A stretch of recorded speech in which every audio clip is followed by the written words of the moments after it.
Okay, here we are. Everyone's here. And the dogs. Mom, did I get you in that frame? Okay. All right. I have to be right over here. Okay. Thank you guys for being at my persuasive speech. My topic today is going to be about why I believe high schoolers should be pushed harder to play sports. So yeah, I'll get on with my reasoning. So, imagine you have a child in high school, and when they get home from school around 3:30 or whatever time they get home, they just come in and get right on the couch and immediately get on their phone and scroll.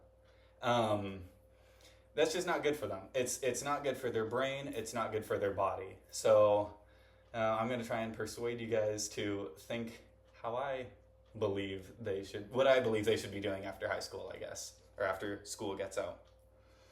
So most of us have gone through high school or are in high school right now, and we kind of know what it's like to either play sports or to not play sports.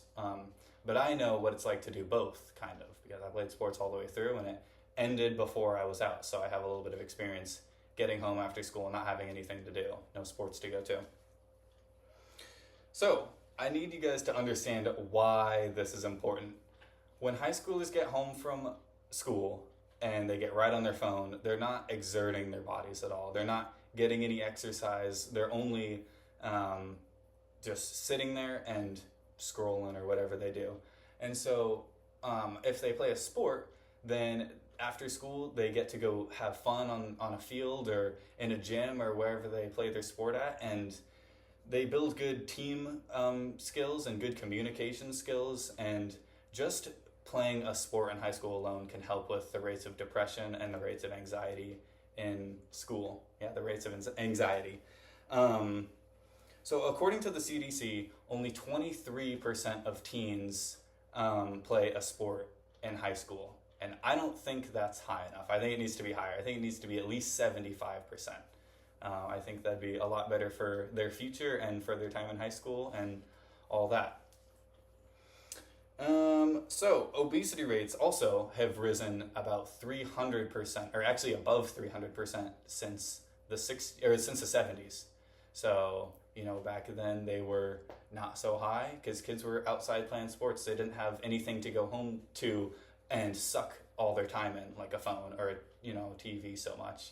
And I actually do have a graphic that I'm going to show you guys the obesity rates rising since the 70s. So take a look at this.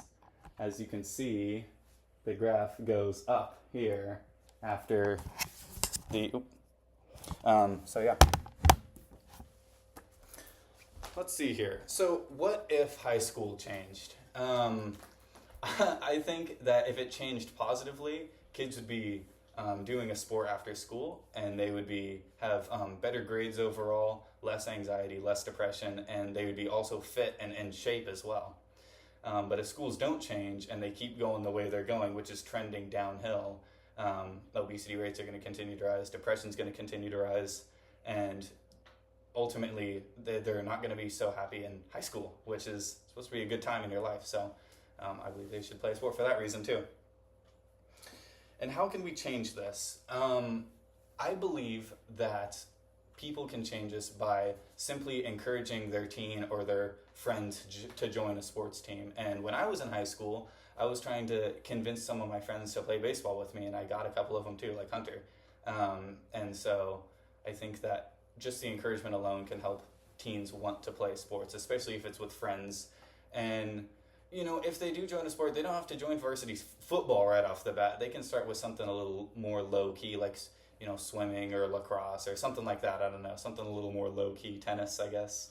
But yeah, so, well, thank you guys for listening. I believe it's been 4 minutes or so. So I'm going to give the professor proof that you're still here after my boring speech. Yeah, well, bye.